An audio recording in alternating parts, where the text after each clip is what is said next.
அஸ்ஸலாமு அலைக்கும். புறாவுடைய வளர்ப்பை பொறுத்த வரைக்கும் 3 விதமான மார்க்க நிலைப்பாடு இருக்குது.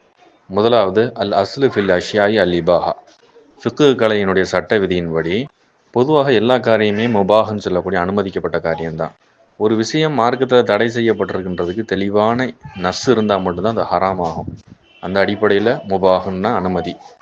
மாலா எல்லோரு தீனம் வரா துன்யா முபாகும். தீனையும் துன்யாவும் கெடுக்காத எந்த ஒன்றா இருந்தாலும் அது ஜாயிஸு. அந்த அடிப்படையில் இறைச்சிக்காகவும் அழகுக்காகவும் பயன்படுத்தல மார்க்கத்தில் எந்த விதமான தடையும் இல்லை. அதை பொறுத்த வரைக்கும் ஜாயிஸ் என்ற கண்ணியமான வார்த்தையை விட முபாஹ் அனுமதிக்கப்பட்டது அப்படின்னு சொல்கிறது பொருத்தமானது. இரண்டாவது கட்டம் அதிகப்படியான பொழுதுபோக்குக்காக பயன்படுத்துறது. இதுவே விளையாட்டாக எடுத்து வீண் நேரங்களை போக்குனா அது மக்ரூஹ் தன்சீஹ். அது ஜமாத்தை பாதிக்கிறது, ஜமாத்து தொழுகையை பாதிக்கிறதுனா மக்ரூஹே தஹரீமில் கொண்டு வர்றாங்க.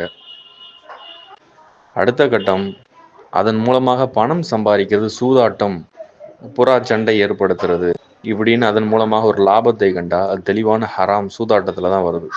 நஹா ரசூலுல்லாஹி ஸல்லல்லாஹு அலைஹி வஸல்லம் அனி தஹரீஷி பஹனல் பைனல் பஹாயிம்.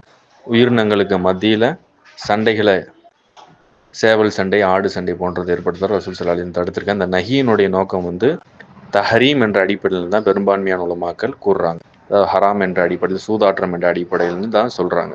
அந்த அடிப்படையில் ஒரு இறைச்சிக்காக அழகுக்காக பயன்படுத்துவது, லவ் பேர்ட்ஸ் மாதிரி, கிளி மாதிரி பயன்படுத்துகிறது மார்க்கத்தில் முபாஹ் என்று சொல்லக்கூடிய அனுமதிக்கப்பட்ட நிலை தான். இன்ஷா அல்லாஹ், அல்லாஹ் ரசூல் ஆலம்.